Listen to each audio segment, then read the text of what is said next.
Selamat berjumpa saudara-saudara sekalian dalam program Renungan Menghitung Hari, Rema. Ini versi YouTube nomor yang ke-7.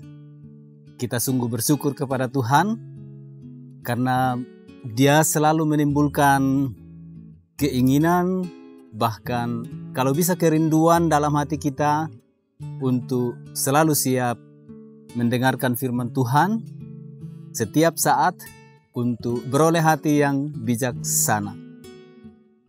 Kita akan berdoa sebelum saya membacakan firman Tuhan dan membagi renungan menghitung hari. Marilah kita berdoa. Ya Roh Kudus, Engkau Allah yang memenuhi seluruh dunia dan memenuhi hati kami semua pada saat ini. Kami sungguh bersyukur karena Engkau menyehatkan kami, juga menyehatkan iman kami, sehingga kami mempunyai kerinduan untuk mendengarkan firman-Mu. Engkau yang akan membuat kami mendengar firman dan mengertinya, dan didorong untuk melaksanakannya dalam kehidupan kami. Bagaimana kami harus mengikuti Yesus, itulah yang ingin kami pelajari pada saat ini. Dalam nama Tuhan Yesus Kristus kami berdoa. Amin. Saudara-saudara mungkin mendengarkan atau mengingat sebuah lagu yang sangat terkenal, ditulis oleh atau dikarang karena pengalaman iman seorang penginjil yang sangat terkenal di India yang mengalami ancaman pembunuhan, tetapi dia tetap pada keputusannya. I have decided to follow Jesus. Aku sudah memutuskan untuk mengikuti Yesus. Jadi apapun yang akan terjadi bagi dirinya pada waktu itu, mulai dari ancaman, pembunuhan kepada istrinya, pembunuhan kepada dirinya, tidak penting bagi dia. Dia sudah putuskan mengikuti Yesus, apapun risikonya. Mungkin saudara-saudara masih mengingat lagu itu, lagu yang kalau dalam bahasa Inggrisnya, I have decided to follow Jesus. I have decided to follow Jesus. I have decided to follow Jesus. I have decided to follow Jesus. No turning back, no turning back. Atau itu sudah diterjemahkan dalam beberapa versi, tapi salah satu versi yang menerjemahkannya ialah Kidung Pujian Gereja Reform. Dia terjemahkan, mengikuti Yesus keputusanku, mengikuti Yesus keputusanku, mengikuti Yesus keputusanku, ku tak ingkar, ku tak ingkar. Saudara-saudara, kalau menyanyikan lagu itu dan kita ingat kisah terciptanya lagu itu, membuat saya sendiri begitu tergetar, dan untuk membagi pengalaman berdasarkan itu dari firman Allah, saya akan membacakan pada saat ini Markus pasal 8 ayat 34 sampai ayat 35. Markus pasal 8 ayat 34 sampai 35. Demikian firman Tuhan. Lalu Yesus memanggil orang banyak dan murid-muridnya dan berkata kepada mereka, setiap orang yang mau mengikut aku, ia harus menyangkal dirinya, memikul salibnya, dan mengikut aku. Karena siapa yang mau menyelamatkan nyawanya, ia akan kehilangan nyawanya. Tetapi barang siapa kehilangan nyawanya karena aku dan karena Injil, ia akan menyelamatkannya. Amin. Saudara-saudara, salah satu tugas yang Yesus buat ialah memilih murid-murid.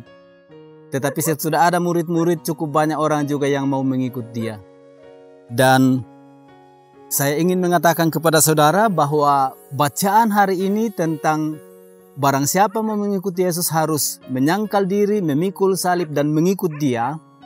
Itu sesungguhnya dikatakan oleh Yesus Kristus sendiri kepada murid-muridnya. Kalau membaca perikop-perikop sebelumnya, sebetulnya kita sudah melihat di situ bagaimana sebetulnya Petrus, seorang rasul yang sangat terkenal, baru saja menyatakan pengakuannya ketika Yesus bertanya, "Siapakah aku?" Dan Petrus langsung mengatakan, engkau adalah Mesias." Itu pertanyaan Yesus yang dijawab oleh Petrus, "Siapakah aku?" Dan Petrus menjawab, engkaulah Mesias, engkau adalah Mesias. Artinya sang pelepas, sang juru selamat yang diurapi untuk penyelamatan. Dan saudara-saudara heran karena Yesus sendiri waktu itu mengatakan, engkau mengatakannya bukan atas petunjuk manusia, tapi itu ada atas petunjuk Allah. Allah lah yang menyebabkan engkau mengatakannya demikian. Luar biasa Yesus mengakui pengakuan Petrus. Tapi sebaliknya juga kita bertanya, walaupun begitu mengapa sampai Yesus mengatakan, janganlah kamu memberitahukan hal itu kepada orang-orang lain. Pengakuan yang luar biasa tapi dilarang untuk diberitahukan kepada orang-orang lain. Itu pertanyaan penting untuk kita. Tapi saudara-saudara, tidak apa-apa karena ternyata Yesus sesudah itu justru bercerita tentang apa? Bercerita tentang apa yang akan terjadi hari-hari berikutnya atau waktu-waktu yang berikutnya, yaitu Yesus akan menderita, Yesus akan dibunuh, Yesus akan mati, dan Yesus akan disalibkan. Tapi apa maksud Yesus memberitahukan itu kepada murid-murid yang baru saja mengaku? Ternyata memang respons murid-murid luar biasa. Petrus kaget luar biasa. Bahkan bayangkan kalau Yesus sementara bicara lalu Yesus menarik, baru Petrus menarik Yesus ke samping, lalu dia mengatakan janganlah itu terjadi. Tapi saudara, walaupun kita mengerti Petrus tidak mau terjadi bahwa Yesus itu akan menderita dan mati, tapi bagi Yesus, Petrus salah dalam hal ini. Dampaknya ialah Yesus memarahi Petrus. Memarahi Petrus dan mengatakan, enyahlah iblis, karena engkau hanya berpikir tentang apa yang dipikirkan oleh manusia. Petrus adalah orang Yahudi yang sama dengan orang Yahudi lainnya hanya berpikir bahwa Mesias yang akan datang itu akan datang dalam kemegahan dan kemenangannya. Tapi Mesias yang dalam diri Yesus tidak akan seperti itu. Dia akan menempuh cara yang lain, yaitu cara yang menderita, mati, dan disalibkan. Dan saudara-saudara, itu dikatakan oleh Yesus sendiri kepada murid-muridnya untuk mempersiapkan bahwa kalian sekarang sudah mengikut aku, dengan demikian juga kalian akan mengikuti apa yang akan segera aku lakukan. Itulah sebabnya Yesus berkata di sini, barang siapa yang mau mengikut aku, dia harus menyangkal dirinya. Itu yang pertama, menyangkal diri. Yang kedua, harus memikul salib. Dan yang ketiga, harus mengikut aku. Saudara-saudara yang mau mengikut Yesus dalam hal ini harus meninggalkan angan-angan kesenangan dan kemenangannya. Dia harus berusaha untuk menyangkal dirinya, untuk mematikan keinginan-keinginan yang sangat berbeda dari rencana Allah. Bahkan jangan sampai kita mencintai dunia. Itu yang pertama yang Yesus katakan. Menyangkal diri. Hidup. Menyangkal diri. Mencintai Tuhan lebih dari dunia ini. Yang kedua, dia katakan juga kamu harus memikul salib. Apa maksud Tuhan Yesus dengan memikul salib di sini? Artinya saudara-saudara mengikuti teladan yang akan Yesus lewati.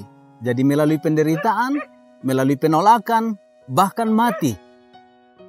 Itu teladan yang akan dilakukan Yesus dan dikatakan kamu harus memikul salib itu. Yang ketiga, apa arti Yesus mengatakan, jadi sesudah menyangkal diri, memikul salib, baru dikatakan dan mengikut aku. Di sini saudara-saudara, mengikut Yesus dalam hal ini telah dilakukan oleh orang-orang yang telah Yesus sembuhkan. Dan kita lihat dalam beberapa kasus itu dikatakan bahwa mereka mengikut kemana Yesus pergi. Ini adalah contoh bagi para murid. Untuk kemanapun Yesus pergi, mereka harus selalu mengikut Yesus, apapun risikonya. Saudara-saudara, memikul Yesus keputusanku, lagu yang tadi berasal dari penginjil di India yang siap menanggung risiko. Mengambil keputusan untuk mengikuti Yesus, saudara-saudara, artinya siap, sedia untuk menjadi semacam pasien Yesus yang dirawat Dia, yang dikasihi Dia, yang dikuatkan Dia walaupun harus menerima dan memikul penderitaan sakit. Kita siap untuk berbicara dengannya. Kita siap untuk mendengar Dia. Tapi juga berarti siap memberlakukan perintah dan teguran-tegurannya dalam kehidupan kita. Termasuk menjalani teladan yang Dia ikuti. Saudara-saudara, mengikuti Yesus berarti kita berkomitmen akan terus mengikuti Dia. Karena dengan cara itu kita memelihara nyawa dan tidak meninggalkan Dia. Termasuk saudara-saudara dalam iman kita, keterikatan kita kepada Yesus Kristus, kita tidak khawatir soal nyawa kita sendiri.